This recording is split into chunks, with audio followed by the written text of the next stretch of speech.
Alors, on va commencer, s'il vous plaît. Maintenant, concernant l'exercice suivant, on vous demande de déterminer, bien de proposer un modèle mathématique pour ce dispositif. Donc, il s'agit de quoi? Il s'agit d'un réservoir avec deux entrées et une sortie. Une entrée d'eau et une entrée de méthanol avec des débits différents de 150 kg pour l'eau et de 30 kg pour le méthanol et une sortie pour la solution obtenue. D'accord? Vous dites que ce mélange est homogène, c'est-à-dire que plutôt il est parfaitement agité, ce qui nous permet de dire que la concentration spatiale, je reprends, la concentration spatiale est la même partout. D'accord? On a établi le bilan global. Donc on va écrire le bilan de matière globale.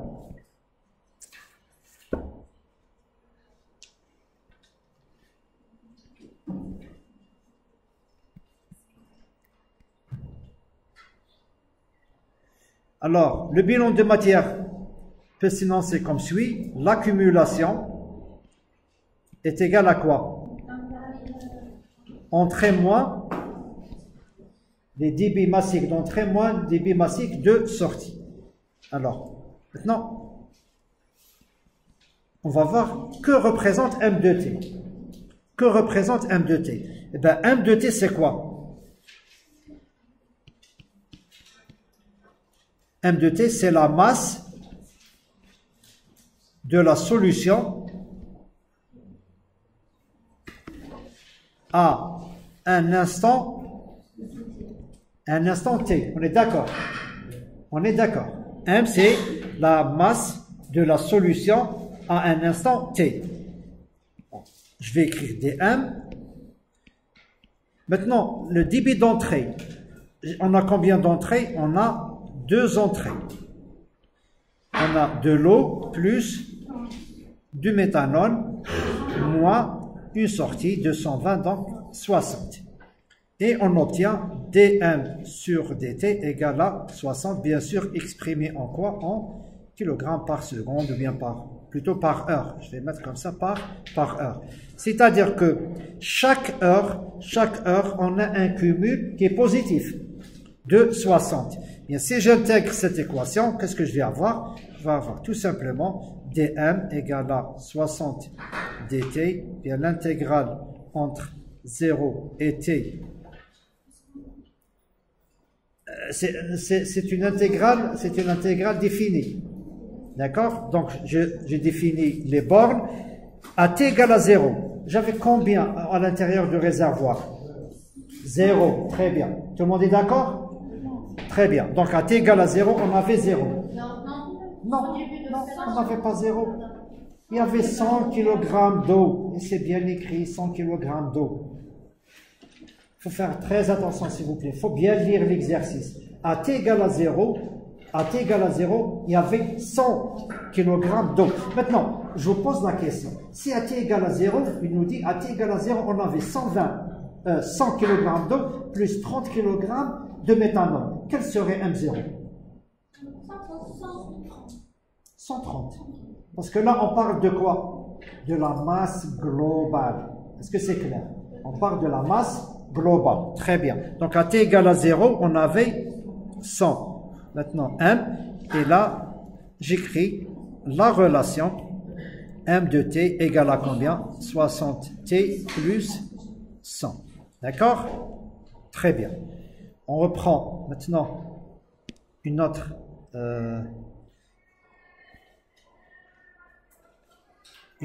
page et je colle le schéma.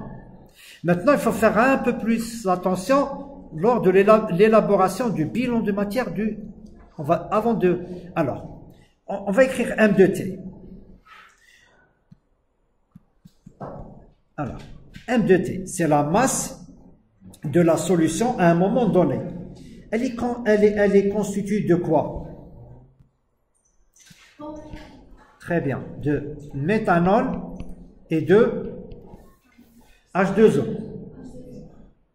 La masse M de T, c'est quoi? Il n'y a pas un troisième constituant. Il y a de l'eau plus de méthanol. Maintenant, si je note par X la fraction massique du méthanol. Alors, j'aurais pu le faire pour l'eau. Hein. J'aurais pu mettre, par exemple, X, c'est quoi? C'est la fraction massique de l'eau. Et une fois, la fraction massique de l'eau déterminée, je peux calculer la fraction massique du méthanol, parce que c'est un mélange binaire. Et on a X méthanol plus X de l'eau égale à 1. Donc, il suffit de déterminer une pour connaître l'autre. Donc, si j'écris X égale la fraction massique de méthanol. D'accord? Donc là, je vais écrire comme ça. Je vais reprendre et je vais écrire M, c'est M du méthanol. Et là, c'est MH2O. Est-ce que je peux exprimer cette masse en fonction de cette M et en fonction de X? Oui. Tout simplement, la masse de méthanol, c'est quoi? X fois M de T. Fois M de T. Pour l'eau, ce sera 1 moins X fois... Tout simplement. C'est bon? Très bien. Est-ce que c'est clair, s'il vous plaît? On va reprendre un autre raisonnement. On a compris que la masse contenue dans le réservoir à un moment donné, M de T, c'est X M de T et 1, pardon, attendez, voilà, et 1 moins X M de T. Voilà. Là, c'est le méthanol. Là, c'est l'eau. Et si je fais la somme, qu'est-ce qu'il me reste? M de T global. X plus 1 moins X. Le X va disparaître. Qu'est-ce qu'il me reste? M de T. Maintenant, je vais faire un autre raisonnement. 120 kg par heure à la sortie. Elle est constituée de quoi? Le 120 kg par heure à la sortie de la solution. Très bien, très bien, très bien, très bien. C'est du méthanol et de l'eau. Est-ce que je peux exprimer ça en fonction... Alors, plutôt, comment exprimer la quantité? Très bien, très bien, très bien. C'est 120 fois X et 120 fois 1 moins X. Alors, pourquoi on a écrit que le débit de sortie de méthanol est égal à 120 fois X? Pourquoi? Qu'est-ce qui est écrit dans l'exercice et qui nous a permis d'écrire ça? En raison de l'agitation efficace, oui, allez-y, continuez. La concentration de la solution à la sortie est la même que celle qui se trouve dans le réservoir. C'est-à-dire que la quantité, à un moment donné T, à un instant T, ce qui sort a la même composition que celle du réservoir. Et c'est ce qui nous a permis d'écrire qu'à la sortie, maintenant, X, est-ce qu'elle est variable ou bien est-ce qu'elle est constante? X, à votre avis, est-ce qu'elle varie ou est-ce qu'elle est constante?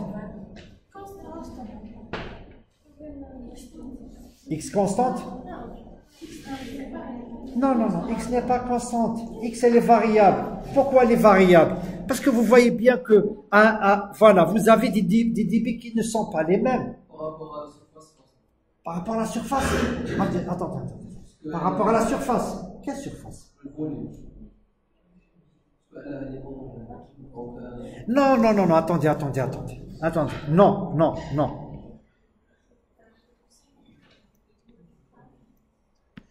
On a déjà expliqué ça. L'homogénéité de la solution, ça ne concerne que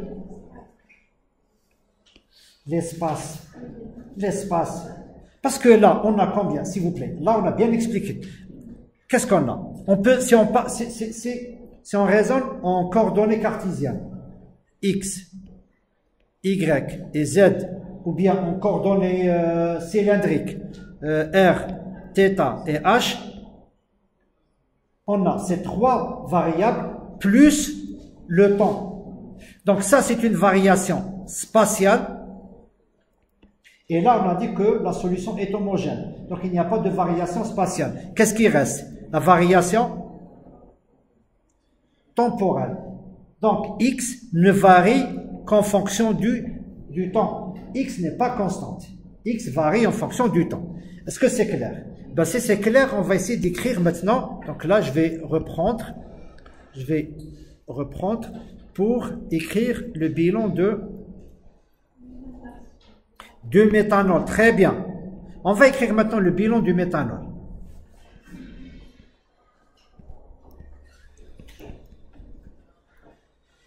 Très bien, on a dit que d'une manière générale, le bilan d'un constituant quelconque, je peux l'écrire comme suit.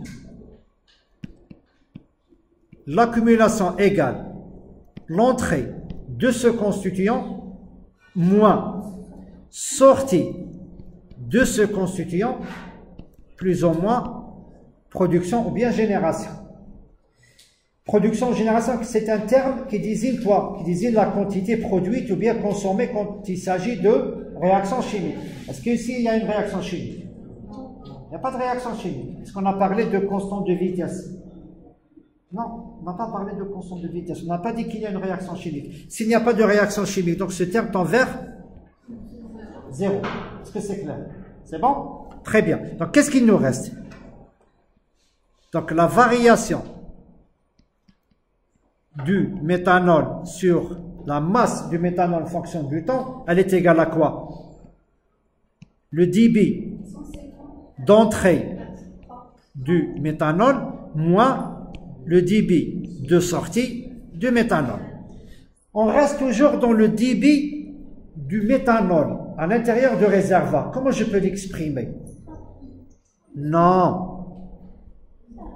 Comment je l'ai exprimé tout à l'heure? X fois? Très bien. Donc, voilà. Je l'ai exprimé comme étant X fois M. Je vais faire comme ça, M de T, et là, on sait que X est fonction aussi de T. Ça, c'est clair? Très bien. Autre chose. M in égale à combien? Très bien. M out? Très bien. Voilà. C'est bien. Donc, c'est 120 fois X. Maintenant, je vais remplacer. Je vais écrire D, X. Bon, je vais écrire X et M, comme ça. Et on sait que X varie en fonction du temps et M varie en fonction du temps, égale à combien? 30. Très bien. 30 moins 120X. D'accord? Et là, bon. Alors, on a X qui varie en fonction du temps et M varie en fonction du temps. Donc, les deux varient en fonction du temps. Donc, si je fais la dérivée de deux fonctions, voilà. Voilà. Ce sera la dérivée de la première fois la deuxième, plus la dérivée de la deuxième fois la première. Ce sera donc X dm sur dt plus M dx sur... Parfait.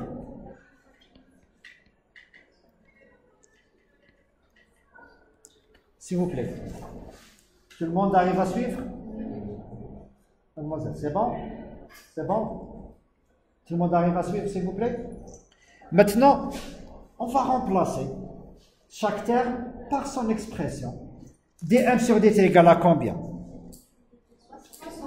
Tout simplement, c'est 60, donc je vais écrire comme ça. Ce sera 60 x plus m égale à combien? 60 plus 100 égale à 30 moins 120x. Ah, attendez, j'ai oublié un terme. J'ai oublié un terme. Attendez. Je reprends parce que j'ai oublié un terme. Alors, ce sera 60, attendez, x plus 60t plus 100 dx sur dt égale 30 moins 120x. Ok? Bon, je ramène ça de l'autre côté. Et qu'est-ce que je vais avoir? Je vais avoir 60t plus 100 égale à 30 moins 180x. Ça, c'est clair, s'il vous plaît? C'est clair? C'est bon? Très bien. Donc, voilà, je vais reprendre. Oui, allez-y, vous avez des questions? C'est bon, c'est clair? Donc, je vais effacer tout ça. Une minute, s'il vous plaît. Une minute. Bon, j'en ai plus besoin. J'ai plus besoin de ça. Donc là, je vais l'effacer. Et je vais même effacer tout ça. Je vais les effacer. Voilà. Qu'est-ce que je vais garder? Je vais garder ça. S'il vous plaît, est-ce que vous avez des questions? 60, oui, 60t plus 100 dx sur dt. Ah, je vais répondre s'il vous plaît. 30 moins 180x. Oui? Chauffe. dm sur dt. On a écrit, voilà, dm sur dt est égal à combien? À 60. On a intégré, on a trouvé m de t égale 60t plus 100. D'accord? Donc dm c'est 60, ou m de t, on n'a fait que remplacer dm par son expression et m par son expression. Ça c'est clair? Très bien. Ok, on reprend. On reprend notre raisonnement. Alors, je vais effacer tout ça. On va effacer tout ça. Alors, qu'est-ce qu'il nous reste? Alors, il nous reste, plutôt, on aboutit à quoi? On aboutit à une équation différentielle ordinaire du premier ordre. Pourquoi différentielle? Parce que, au lieu d'avoir x, on a la variation de x par rapport au temps. On a la dérivée de x. C'est ce qui nous permet de dire que nous avons une équation différentielle. Ok? Ce n'est pas une équation algébrique, c'est une équation différentielle. Qu'est-ce qui nous fait dire que c'est une équation ordinaire? Ben, tout simplement parce que l'élément de dérivation, c'est... Il y a combien d'éléments de dérivation? Un seul. Voilà. On dérive par rapport, plutôt on a la variation par rapport au temps. Ben, si c'était par rapport au temps, par rapport à x, par rapport à y et par rapport à z, là, on aurait plutôt des équations aux dérivées partielles. D'accord? Maintenant, qu'est-ce qui nous fait dire que c'est une équation différentielle d'ordre 1? Pourquoi d'ordre 1? Parce que tout simplement, voilà, le degré de dérivation ici, c'est, on a la première dérivée. D'accord? Donc, ce qui fait que la dérivée, elle est d'ordre 1. Donc, c'est une équation différentielle ordinaire d'ordre 1. Qu'on peut résoudre soit analytiquement, soit numériquement. On va faire la résolution analytique. Pour la résolution numérique, je vais vous laisser faire l'effort. Parce que cette vidéo, plutôt, voilà, cette solution, elle existe déjà. Je l'ai déjà donné la solution de cet exercice. Vous pouvez trouver même avec le programme. Ce que je vous demande de faire, c'est essayer d'exécuter le programme que j'ai associé. Après, je vais vous dire où est-ce que vous pouvez trouver le programme. D'accord? Donc, on va continuer avec la solution analytique. Analytiquement maintenant. La solution analytique. Analytique. Comment on peut écrire cette équation? Cette équation, je peux l'écrire? Alors, allez-y. Des propositions. Comment on peut écrire cette équation? Oui. dx sur 30 moins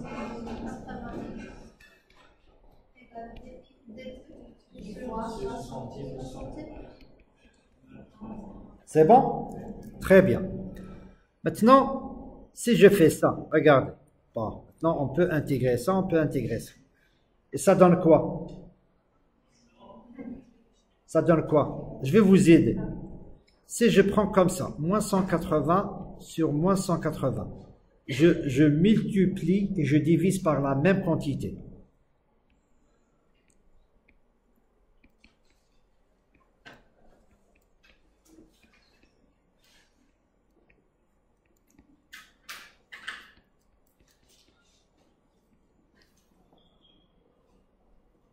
D'accord? J'ai rien fait. J'ai multiplié et divisé par la même quantité. Oui, moins. Oui, moins. D'accord?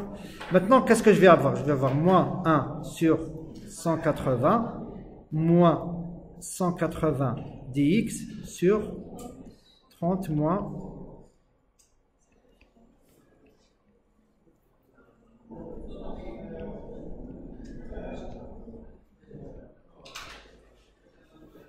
Oui ou non? Oui ou non? Et ça donne quoi? Moins 180, c'est quoi? Attendez, là, j'ai oublié le x. Là, qu'est-ce que j'ai? J'ai la forme suivante. J'ai f' sur f. J'ai l'intégrale de f' de x, par exemple, sur f de x, dx. Et ça donne quoi? Tout simplement, un ln de f de x. D'accord? Donc là, ça donne quoi? Là, ça donne, attendez, ça donne moins 1 sur 180, un ln de 30. 80x égale à combien? 1 sur 60, un ln de 60. T plus 100. Maintenant, on va définir les bornes. J'intègre de 0 à t. Et là, j'intègre de combien? Oui, x à t égale à 0. C'est combien? Mademoiselle, allez-y. X à t égale à 0. Oui.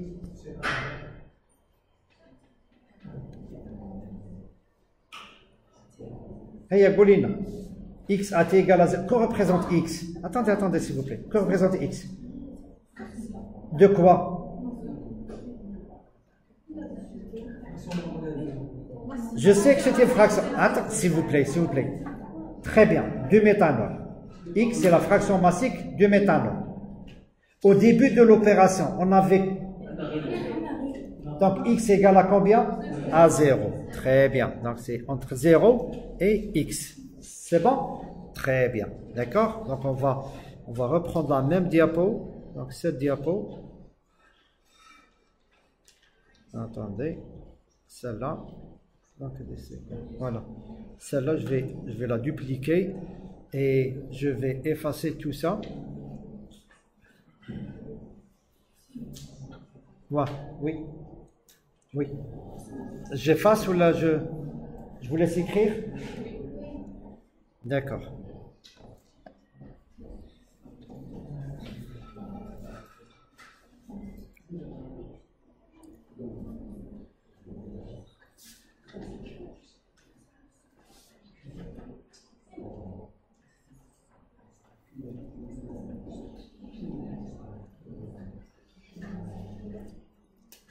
Bon, s'il vous plaît, on va continuer parce que plus tard vous allez avoir le PDF.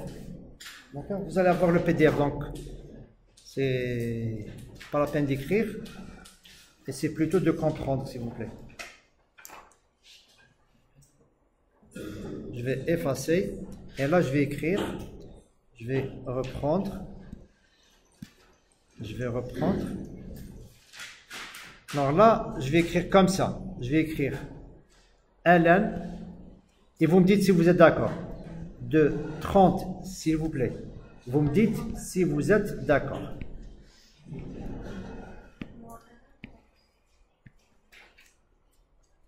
Alors, égal à moins 3.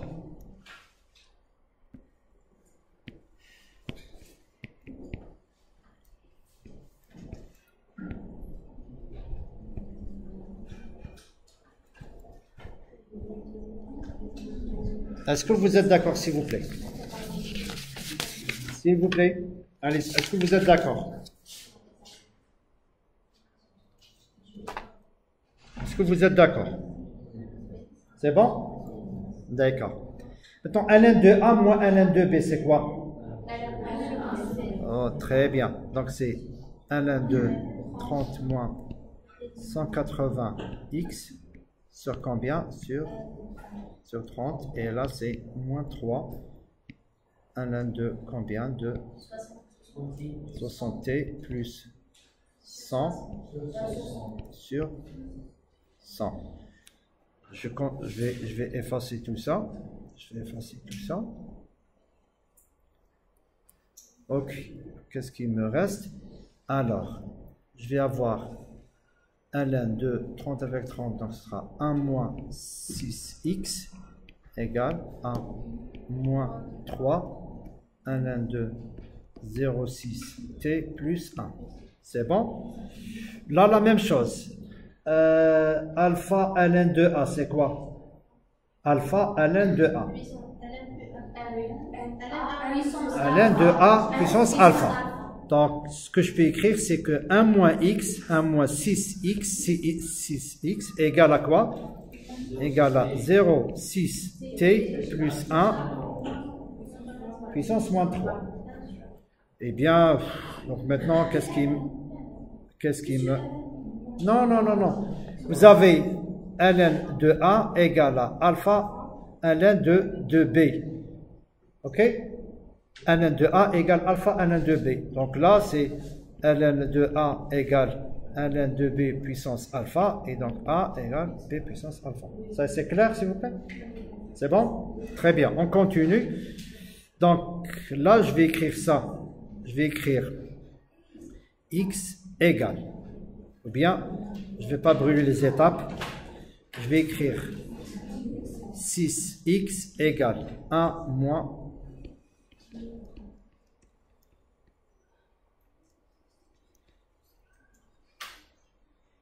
OK?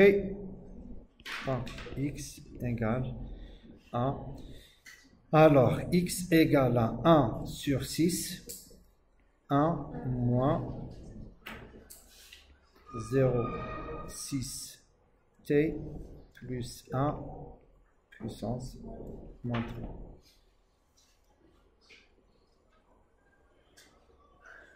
C'est bon?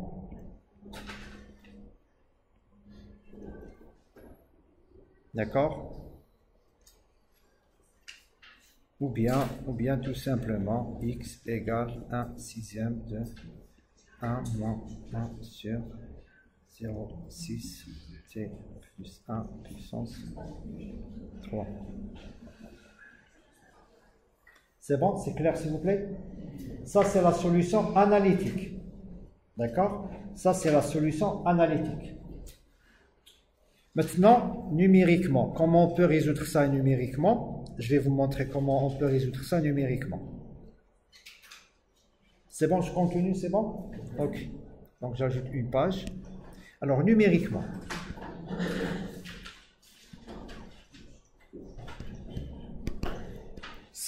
Alors, les équations différentielles ordinaires. Ce qu'on a vu l'année passée, on peut les résoudre avec plusieurs... Il y a plusieurs algorithmes, il y a plusieurs méthodes numériques.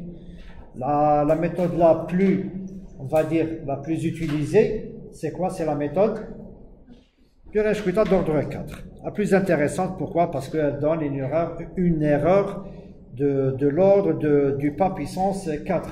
C'est-à-dire l'erreur, elle est assez intéressante. Obtenue avec cette méthode, elle est assez intéressante. Donc la méthode de Rensch-Kutta d'ordre 4.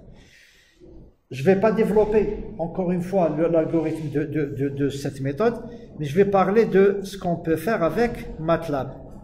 Avec MATLAB, vous pouvez utiliser une équation qui s'appelle ODE 45. D'accord? ODE 45. Je ne vais pas le faire maintenant. Comme je l'ai expliqué à vos camarades, on ne va pas le faire. On va le faire la séance prochaine. Je vais vous montrer. On va prendre 2 ou bien 3 exemples et je vais vous montrer comment utiliser ODE 45. Mais ce que je vous demande, s'il vous plaît, ce que je vous demande de faire, vous avez la vidéo, elle existe. Le programme, vous pouvez le trouver dans la vidéo. Essayez, s'il vous plaît, de faire cet exercice. Et essayez de faire des erreurs. C'est pas grave. Si vous faites des erreurs, c'est pas grave. On est là pour vous orienter. Donc, essayez de programmer ou bien d'exécuter ces programmes. Essayez de voir qu'est-ce que vous pouvez trouver. Je vais juste vous montrer comment le faire. Est-ce que c'est clair? Je vais juste vous montrer comment procéder. Je ne vais pas décrire ou bien le faire maintenant. Les grandes lignes.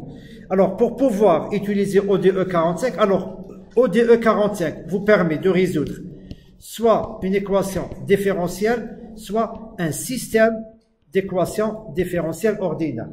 Alors, lorsque vous utilisez une équation différentielle ordinaire, ça ne pose pas de problème. Plutôt, une équation différentielle, il n'y a pas de problème, il n'y a pas vraiment de difficulté. Mais lorsque vous utilisez le système, vous êtes obligé de d'écrire le système d'équations différentielles ordinaires sous forme d'un vecteur. Ça y est, sous forme d'un vecteur, c'est-à-dire, c'est, voilà, par exemple, dy1 sur dt, dy2 sur dt, et ainsi de suite. Ok? Très bien. Revenons à notre cas. Donc, le cas Tana, le système, alors, on a combien d'équations différentielles? On a combien d'équations différentielles? On a combien? Voilà la première équation différentielle. C'est bon? Voilà la première équation différentielle. C'est d1 sur dt. Ça y est? Très bien. Deuxième équation différentielle. Où est-ce qu'elle est? Où est-ce qu'elle est? Où est-ce qu'elle est? Voilà. Voilà. C'est dx. Attendez, je crois que je l'ai écrit quelque part ici. Non. Voilà. Donc, je l'ai écrit ici. Voilà. C'est dx sur dt égale à combien? 30 moins 180x sur 60t plus 100. Voilà. Je reprends. Donc, j'ai combien? J'ai deux équations différentielles ordinaires. La première, c'est d1 sur dt égale à 60, avec une condition initiale de combien? m0 égale à? Parfait, très bien. Deuxième, c'est dx sur dt égale à 60t plus 100 sur 30 moins 180x avec x0 égale à 0.